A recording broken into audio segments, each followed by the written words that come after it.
12 भाषाओं को जानते थे। हम आप 2-3 भाषा अगर बोले तो लगता है अरे यार सर दर्द हो रहा है।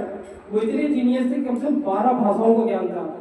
और उसी समय डॉक्टर सैमुअल हजमन साहब एक किताब का अनुसरण कर रहे थे, पोलेंस मटेरिया मेडिका कहेंगे उसे, और उस ट्रांसलेशन के दौरान डॉक्टर सैमुअल सर ने पाया एक लाइन कि पायरुवियन बार्क, जिसे छाल कहेंगे हम, उस छाल को खाने से मलेरिया की तरह लक्षण आते हैं। ये वही पल था जैसे जब सेव गिरा तो न्यूटन के लिए हुआ कि भाई गुरुत्वाकर्षण कैसे हो रहा है। सेम चीजें होम्योपैथी में भी हुई। वहीं 1756 जो है, सॉरी 90, वहां से शुरुआत हुई और 1796 होम्योपैथी का जन्म माना जाता है। फिर ये चीज उन्होंने कई बार कई मित्रों को दिया और ये पाया कि जितने लोगों को वो अर्क देते थे उतनों को मलेरिया के लक्षण आते थे, और जैसे ही वो अर्क बंद करते लक्षण सामान्य हो जाते।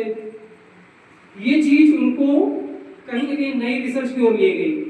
डॉक्टर हजमन साहब ने कई पेपर्स पब्लिश भी किए और धीरे धीरे कई सारे ड्रग्स का रिसर्च हुआ। अब देखिए, कोई भी नई चीज आती है तो पब्लिक में जल्दी एक्सेप्टेंस नहीं आता, उसके पॉजिटिव इफेक्ट भी देखे जाते हैं, उसके नेगेटिव एस्पेक्ट भी देखे जाते हैं।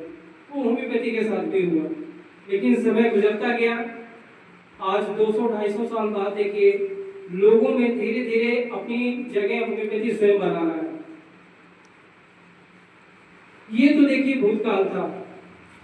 मैं एक चीज कहना चाहूंगा कि जो वर्तमान स्थिति चल रही है पूरी दुनिया में, अब लोग परेशान हो रहे हैं, रिसर्च कर रहे हैं, बीमारियां रजिस्ट हो रही हैं। विज्ञान कहता है कि बीमारी होने का कारण वायरस, बैक्टीरिया या इडियोपैथिक है। अब आप ही बताइए, अगर किसी बीमारी में वायरस नहीं है, बैक्टीरिया नहीं है, तो उसका इलाज कैसे करोगे आप? बीमारियों के नाम देखिए। अब बोलते हैं लाइफ स्टाइल डिसऑर्डर आ गया, diabetes, thyroid, hypertension, cancer. Medical science परेशान है आज की डेट में। वो रिसर्च पे रिसर्च कर रहा है कि आखिर ऐसा क्या हो रहा है कि लोग इतने बीमार पड़ रहे हैं। तो उसी उपलक्ष्य में मैं कहूंगा, क्योंकि होम्योपैथी में आज की डेट में एक नया वर्ड जुड़ गया है कि ये फ्यूचर मेडिसिन है, भविष्य की मेडिसिन माना जा रहा है। सोचिए, एक ऐसी नेचुरल मेडिसिन जिसमें कोई साइड इफेक्ट नहीं है। होता यह है कि अगर खाना या मीठा भी आप ज्यादा खा ले तो आपको परेशानी हो जाएगी, लेकिन इस मेडिसिन को इतना सिंपल बनाया है, इतना जेंटल बनाया गया है, मिनिमम डोज में दिया जाता है कि आपको कोई साइड इफेक्ट नहीं होने पाता। दूसरी सबसे बड़ी बात जो लोगों को नहीं मालूम, जितनी भी दवाइयां मेडिकल साइंस में रिसर्च हुई है वो खास तौर पे जानवरों पे रिसर्च होती है। उनके लक्षण जानवरों से लिए जाते हैं, पहले छोटे, फिर बड़े, फिर बड़े, फिर लास्ट में इंसानों पे आके उसका रिसर्च होता है। फिर वो मेडिकल साइंस के द्वारा, डॉक्टर्स के द्वारा यूज की जाती है। लेकिन होम्योपैथी एक ऐसी मेडिसिन है जिसका परीक्षण, जिसकी ड्रग प्रूविंग इंसानों पे होती है। ये शायद सबको नहीं मालूम है, क्योंकि लोग साबुदाना समझ के छोड़ देते हैं। अब सोचिए, अगर इंसानों पे कोई चीज यूज की जा रही है तो इंसान क्या सोच रहा है, कैसा रिएक्ट कर रहा है, क्या बोल रहा है, क्या सोच रहा है, हर चीज का लक्षण लिखा जाता है ड्रग प्रूविंग में।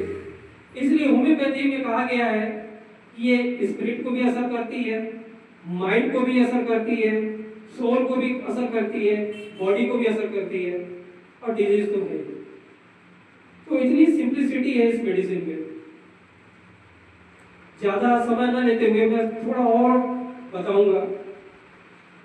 आज की डेट में जहां लोग परेशान है, हर घर में बीमारी है।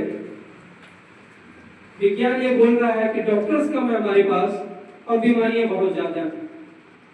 आजकल देखिए सडन कार्डियक अरेस्ट हो रहा है, लोगों में कैंसर दिख रहे हैं, अर्थराइटिस दिख रहा है, मतलब टोटली डिस्ट्रक्टिव चल रहा है।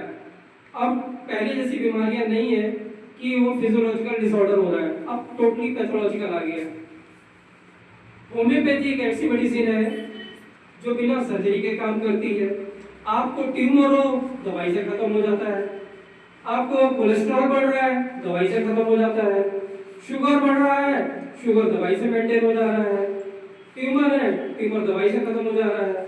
तो ऐसी अभिन्न चीजें हैं। अगर होम्योपैथी में भी समय समय पर रिसर्च की जाए तो ये लोगों के लिए वरदान साबित होगा। और मेरा यही कहना है कि मेडिकल साइंस चाहे जो भी हो, modern medicine, Ayurveda, homeopathy, allopath, Ayurveda, यूनानी, सबका एक उद्देश्य है कि स्वस्थ व्यक्ति हो, स्वस्थ जीवन हो, जिसमें हमारा होम्योपैथ कहीं न कहीं आगे खड़ा है। और मैं शासन से भी ये चाहूँगा, हमारे राजनेताओं से भी ये चाहूँगा कि हमारे देश की जो ज़रूरत है, क्योंकि हम लोग अपने स्वास्थ्य पे इतना खर्च ही नहीं कर पा रहे हैं कि लोगों को पूरा साथ दे सके।